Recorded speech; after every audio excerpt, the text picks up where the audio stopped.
Bismillahirrahmanirrahim. Saya turut mengambil serta dalam pembahasan bagi Belanjawan 2021. Pertama, untuk memberikan konteks kepada realiti kita pada hari ini, norma baru. Kalau ahli-ahli yang berhormat teliti statistik data yang diterbitkan hampir setiap hari secara keseluruhan, kita boleh lihat bahawa 4/5 ataupun 80% daripada kes positif telah COVID-19 telah berlaku pada bulan Oktober dan November sahaja. Maksudnya 2 bulan ini, 1,5 bulan ini telah memberikan hampir 80% daripada kes positif kita daripada bulan Februari Mac yang lalu. Malangnya 56% daripada kematian telah berlaku di negeri Sabah, iaitu seramai 181 orang daripada 322 orang yang telah meninggal dunia.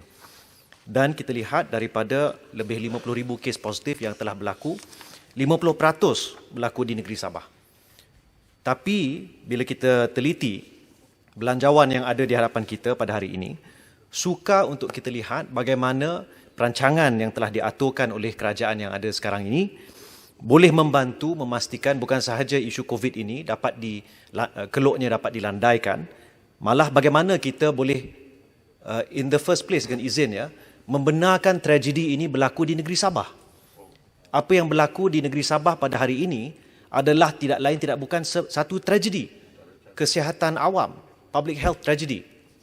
Tapi apakah yang dapat kita lakukan berpandukan kepada belanjawan ini? Saya tak dapat lihat. Dan kedua, kalau kita teliti belanjawan, khususnya berkait dengan isu dana untuk Kementerian Kesihatan, memang benar pada awalnya ramai di kalangan ahli-ahli yang berhormat telah membangkitkan bagaimana sejumlah dana itu kalau dulu diperuntukkan tapi telah dimasukkan ke satu program khas. Namun persoalan yang perlu dibangkitkan, adakah peratusan yang sebelum ini ditentukan untuk setiap program ataupun jabatan dalam kementerian itu akan diteruskan, ataupun adakah mereka terpaksa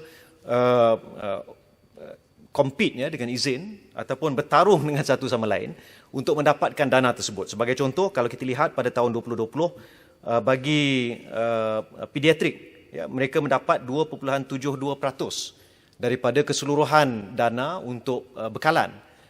Tapi adakah jumlah itu akan diberikan secara automatik? Dan kita lihat kalau pada tahun 2020 sebanyak 1.45 bilion telah diperuntukkan untuk farmasi dan bekalan. Tapi sekarang ni kita dengar 1.4 bilion, maksudnya 50 juta ringgit telah hilang. Jadi apakah yang akan berlaku? Saya pohon pihak kementerian, menteri untuk memberikan pandangan tentang isu ini. Saya juga terkesan kerana bila diumumkan oleh Yang Berhormat Menteri Keuangan bahawa allowance khas untuk frontliners hanya untuk petugas KKM. Apa jadi kepada mereka yang bukan daripada golongan KKM, termasuk juga mereka yang merupakan pembersih, the cleaners dengan izin, anggota polis, mereka tak dapat allowance tersebut. Jadi di sini saya tekankan kita patut tarik balik dana untuk jasa, untuk PEKT hampir 100 juta, berikan kepada frontliners yang bukan daripada kalangan KKM. Saya sarankan perkara itu dibuat. Dan kalau kita lihat isu yang krisis yang kita hadapi sekarang ini patut melibatkan semua pihak. Malangnya kami di Kuala Lumpur sebagai contoh tidak dilibatkan langsung. Sebagai contoh di kawasan Lebah Pantai, ramai yang bertanya dengan saya di peringkat awal bila berlaku PKP dulu, kenapa Lebah Pantai sekarang telah menjadi zon merah? Maklumat tak sampai kepada ahli parlimen. Malah kemudian baru kita tahu disebut daerah Lebah Pantai itu merangkumi Parlimen Lebah Pantai, Seputih dan Bukit Bintang. Dan pada hari ini kita lihat kalau dibandingkan kualiti maklumat yang disampaikan oleh CPRC dan MKN, malangnya bagi wilayah Persekutuan Kuala Lumpur, dia tidak selengkap ataupun mempunyai tidak terperinci sama seperti negeri-negeri yang lain. Kita lihat ada satu hari itu hanya menunjukkan zon-zon dan semua zon jadi merah. Tapi tak ada berapa ramai yang telah sembuh, berapa ramai yang masih positif. Kerana realitinya, Datuk Yang Ditua, berdekatan dengan kita ada satu kluster Daman Lela yang pada hari ini mempunyai 1,300 lebih kes positif. tetapi ia hanya berlaku di satu tapak binaan. Malangnya orang ramai tidak tahu, tidak faham dan mereka melihat daerah Kepong dan Bukit Damansara, zon merah. Ramai di kalangan kita yang tinggal ada rumah di Bukit Damansara, termasuk yang berhormat Paguh. Jadi bolehkah kita berikan kepada ahli-ahli parlimen di Kuala Lumpur maklumat yang lebih lanjut, lebih terperinci, lebih teratur, libatkan kami. Kami juga ingin bantu untuk memerangi COVID-19, termasuklah menyampaikan maklumat yang tepat kepada warga Kuala Lumpur. Saya ingin menyentuh isu bagi Kementerian Komunikasi dan Multimedia. Kalau kita lihat isu jasa, ramai yang telah sebut.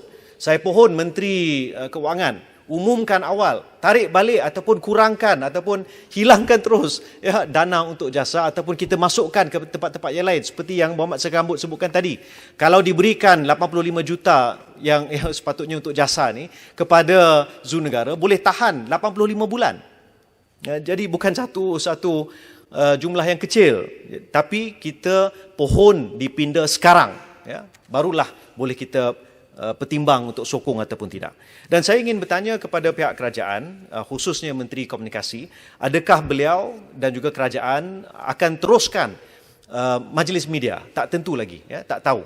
Dan ada rakan-rakan yang terlibat dalam majlis media berkata daripada beri kepada propagandis seperti JASA dan PEKT, berilah sedikit kepada majlis media untuk dilakukan kerja-kerja bagi majlis media. Untuk isu seni dan budaya, 15 juta yang diperuntukkan untuk cendana. Saya dalam isu ini, saya berpandangan Kementerian Pelancongan Seni dan Budaya sepatutnya mengambil dana 15 juta ini dan salurkan melalui JKKN. Tidak perlu di-outsource kepada satu badan yang berbeza, yang asing, yang sebelum ini telah diaudit dan didapati beberapa kepincangan dalam pengurusan badan ini. Jadi pulangkan, dan 15 juta itu boleh dimanfaatkan sepenuhnya, tidak perlu diguna untuk membayar untuk premis, untuk overhead dan sebagainya. Berikan sepenuhnya kepada para penggiat seni melalui JKKN. Dalam isu pendidikan, selain daripada krisis kesihatan awam, kita ada krisis pendidikan. Tidak boleh dinafikan sepanjang tahun ini, semua yang ada anak-anak yang pergi ke sekolah, this is not dengan izin this is not a gap year, this is a lost year in education. Ini bukanlah satu tahun lompat, ini adalah satu tahun yang telah hilang bagi semua anak-anak kita dalam pembelajaran mereka. Malangnya dalam belanjawan ini, saya tidak lihat imajinasi maupun kesungguhan politik dan juga dana, bagaimana kita ingin membuat satu anjakan yang besar untuk memastikan setahun yang hilang ini dapat anak-anak kita perolehi semula. Mereka yang, ataupun adakah anak-anak kita perlu tunggu sampai 2-3 hari sebelum 20 hari bulan Januari bila sekolah buka balik, baru mereka dimaklumkan, mereka kena repeat balik tahun yang sebelumnya. Lembah Pantai, jelas sikit. Saya nak tanya pandangan Lembah Pantai tentang education Di negara-negara lain seperti Europe dan juga Amerika Syarikat, they make a policy, the last thing to close the school. Tetapi di Malaysia ni, kita close the school first. Dan pendidikan, kita tahu bahawa daripada Profesor Adibah, 87% contaction of COVID adalah di rumah, bukan di sekolah. Jadi apa pandangan, adakah policy close the school first itu penting, betul ke tak? Mohon penjelasan. Ya, saya rasa saya setuju dengan soalan dan saya masukkan sebahagian daripada ucapan saya. Menteri Pendidikan perlu jawab. Kita lihat beliau antara Menteri Pendidikan yang bagi saya hilang dan langsung tak nampak. Ibu bapa kena tunggu. Bayangkan ibu bapa marah bila sehari dua tiba-tiba tutup semua sekolah. Tutup sehingga hujung tahun. This is not responsible. Ini bukan satu tindakan yang bertanggungjawab. Sepatutnya beliau berikan, give us your vision. Tak ada vision. Mana Menteri Pendidikan? Hilang. Dahlah ada 2 timbalan menteri. Please do something. Jadi saya ada beberapa perkara lain. Saya tak setuju. Lembah Pantai minta rumuskan. Baik. Saya tak setuju dikurangkan emolument bagi anggota polis sebanyak 124 juta. Kembalikan 124 juta ini kepada anggota polis, kepada PDRM dan tambahkan juga allowance untuk frontliners di kalangan PDRM. Dan juga selesaikan masalah rumah yang mereka hadapi. Saya pohon pihak kerajaan untuk maklumkan. Akhir sekali, tentang parlimen. dan isu keabsahan yang telah dibangkitkan beberapa sahabat tadi. Tapi isunya hari ini, Datuk Yang Bertua, kita telah belanjakan begitu banyak untuk pasang penghadang, untuk buat test RT-PCR setiap 2 minggu, termasuk juga dengan pegawai pengiring. Tapi apa yang kita lihat hari ini, waktu persidangan dipendekkan, soalan tambahan dibuang, soalan waktu pertanyaan menteri dipendekkan. Jadi apa fungsinya parlimen pada hari ini? Dan saya ingin mendengar komitmen daripada pihak kerajaan.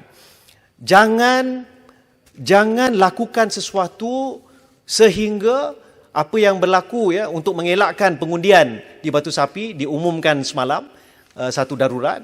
Jangan pula kita apa-apakan pada 26 hari bulan November bila kita perlu mengundi untuk belanjawan ini. Sekian, terima kasih.